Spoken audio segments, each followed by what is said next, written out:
Elite শ্রেণীর মানুষ শেষ পর্যন্ত ক্ষমতার ভাগ নিচ্ছে, কিন্তু বাংলাদেশের আপামর জনতা তারা ক্ষমতার ভাগ পাচ্ছে না। মানে এদেরকে আবার আলাদা টাকা দেওয়া লাগে, ওরা আবার পুলিশকে ঘুষ দেয়। পুলিশ কিন্তু সেই পুলিশই রয়ে গেছে, আজকে দেখতেছি সেই পুলিশই কিন্তু আমাদেরকে টর্চারিং হচ্ছে।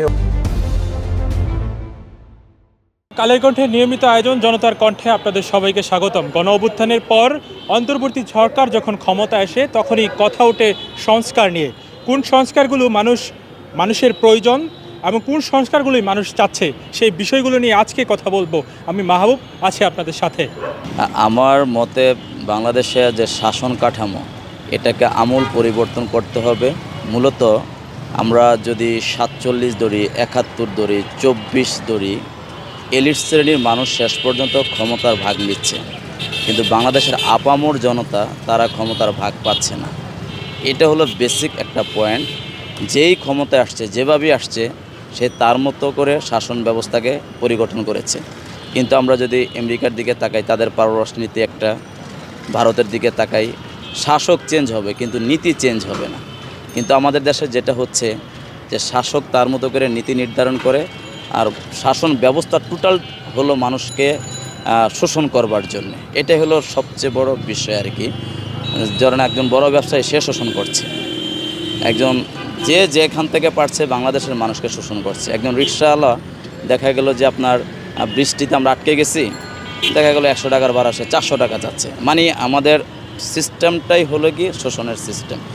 এই টোটাল সিস্টেমকে চেঞ্জ করতে গেলে গণমানুষকে সম্পৃক্ত করে যে সামনের দিনগুলো যারা শাসন ব্যবস্থা আসবে সেটাকে কার্যকর করা লাগবে। এটা হলো মেন পয়েন্ট।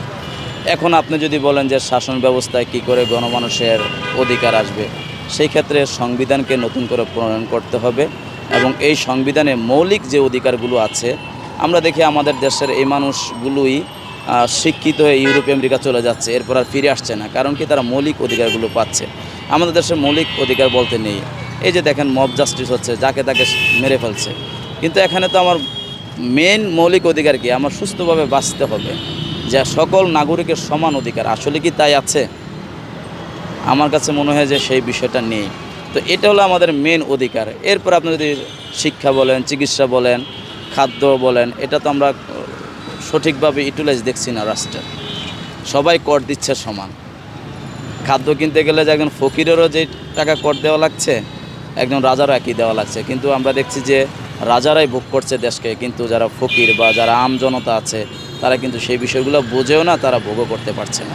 আমরা চাই জনবান্ধব একটি সংস্কার হোক, যে সংস্কার মূলত তথাকথিত না, যে দীর্ঘমেয়াদী, যেটা দিয়ে রাষ্ট্র পরিগঠন হবে। আমরা যদি 1967 সালে দেখি সিঙ্গাপুর একটা জেলে কান্ট্রি থেকে এখন পৃথিবীকে নিয়ন্ত্রণ করছে তারা পোর্ট দিয়ে। তা আমি তো পোর্টের পাশে একটা রাষ্ট্র, তাহলে আমরা কেন পারবো না? আমাদের ওই সিস্টেমের অভাব। সিস্টেমটাকে ডেভেলপ করা লাগবে। রঞ্জে রঞ্জে যে আমাদের ফেসিবাদের দোসর, আমি বলবো যে এটা কোনো দলের না। আমি ব্যক্তিগতভাবে ম্যাক্সিমাম মানুষই ফেসিবাদের পক্ষে। কীভাবে পক্ষে? আপনার কাছে ক্ষমতা আছে, আপনি এটা অ্যাবিউজ করছেন, তাহলে আপনি তো নিজের ক্ষমতাকে সংযোজিত করছেন না। তাহলে আমরা কি বুঝতে পারছি যে আসলে ক্ষমতা নেই কারণ আমি ফেসিবাদ না, যে ক্ষমতা যায় সে একই চর্চা করছে।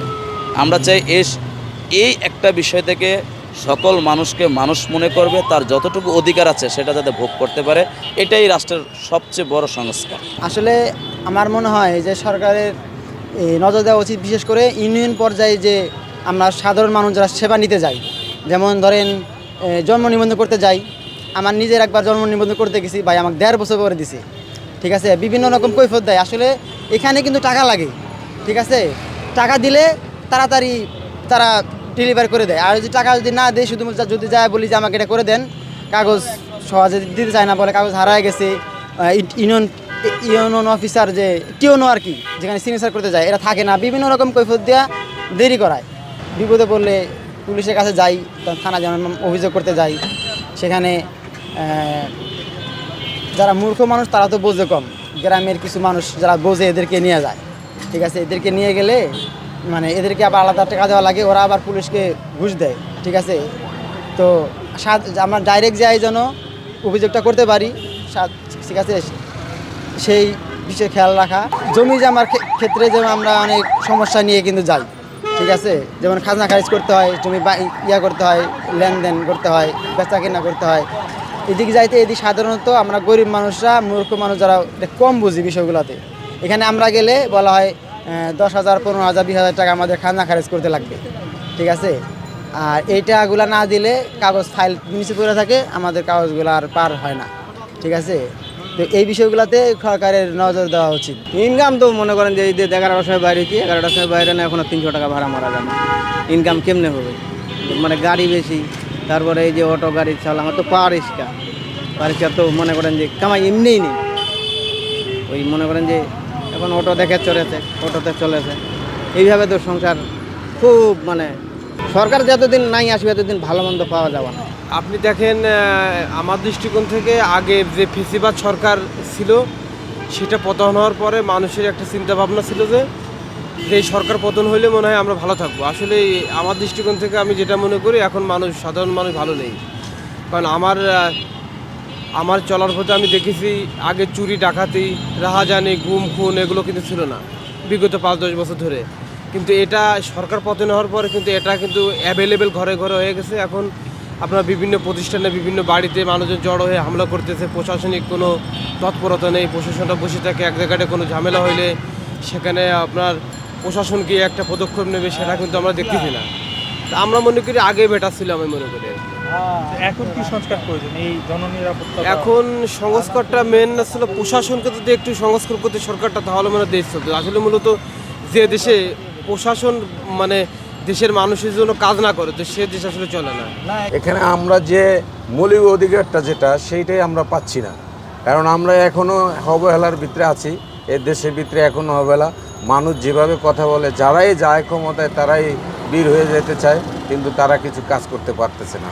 কী জন্যে করে না, ওই জায়গাটা কী পরিস্থিতিতে আছে আমরাও জানি না, যারা যাচ্ছে তারাই বুঝতে পারতেছে না। আজকে দেশের বেহাল অবস্থা, ছিনতাই হাজারেরই বিভিন্নভাবে থেকে আমরা নির্যাতিত হচ্ছি।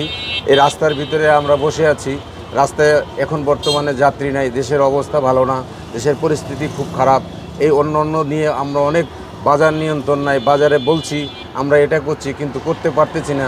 বাজারে চাল দেখতেছি 25, আজকে দেখি 30, কালকে দেখি 50, মানে কোনো কথা নাই বাতা নেই, সব কিছু ওকে ফটাফট করে বাড়তেছে, এটা হচ্ছে ওটা হতেছে, সমস্ত জিনিসগুলাই এইভাবে চলে যাচ্ছে। তা আমরা ভালো সংস্কার করি, দেশ সংস্কার করি, আগে আমাদের মানুষ সংস্কার হবে। মানুষ যদি সংস্কার হয় তাহলে দেশ অটোমেটিকভাবে সংস্কার হবে। কারণ মানুষ সংস্কার না হলে মানুষ দেশ সংস্কার করতে পারবে না। যে যত বড় হোক না কেন, সংস্কার কোনো দিন হবে না। তাই এটাই আমার কথা, আর কোনো কথা দেখতে পারে না। পুলিশ নিয়ে করছি, পুলিশ কিন্তু সেই পুলিশই রয়ে গেছে। আজকে দেখতেছি সেই পুলিশই কিন্তু আমাদেরকে টর্চারিং হবে। কারণ পুলিশ নিয়ে কিন্তু অনেক কথা বলছে মানুষ, কিন্তু পুলিশ তো আর দেশের তো যায় নাই। কিন্তু পুলিশের সেই জিনিসটা আছে এখনও, আর থাকবে। পুলিশেরা যাবে, চাকরি তো করতেই আছে, চাকরি না করলে তারা কোথায় যাবে? এই অবস্থায় আছে, ফুট করে তো চলে যেতে পারে না চাকরি। এগুলো অবশ্যই দরকার, কিছু প্রয়োজন আছে আমি মনে করি। যেটা এদের দরকার এখন মনে করেন আরও যাচাই বাছাইয়ের দরকার আছে, এখনও যাচাইয়ের দরকার আছে। আমার মনে হয় কুবুত্তি মহলের ভিতরে এখনও সমস্যা আছে, এই সমস্যাগুলো সংস্কার করতে হবে আগে। এগুলো সংস্কার না করলে আমরা দেশের মানুষ এখনও ভালো থাকতে পারবো না। দাম, পণ্যর দাম, ওই যে আজকে মনে করেন 50, কালকা 60, দিনের দিন পরিবর্তন, এখন এটা ওখানে ওটা, মানে ভাই এত হয়েছে, বাজারে ওই নাই এই নাই, অথচ আমাদের কৃষি কিন্তু পাচ্ছে না। এখানে আসলেই মানে উল্টাপাল্টা হয়ে যায় দাম, 10 টাকার মাল 20 টাকা, এই পরিস্থিতিতে আমরা কিন্তু আছি এখন। কিন্তু এগুলা নিয়ে আর কি বলবো, আর বলে বাংলাদেশের মানুষ আসলে আমরা বললেও বলতে পারি না। এখন পর্যন্ত আমরা জিম্বি আছি, মানুষ বলতেছে যে জিম্বি নেই, আসলেই আমরা জিম্বি এখন।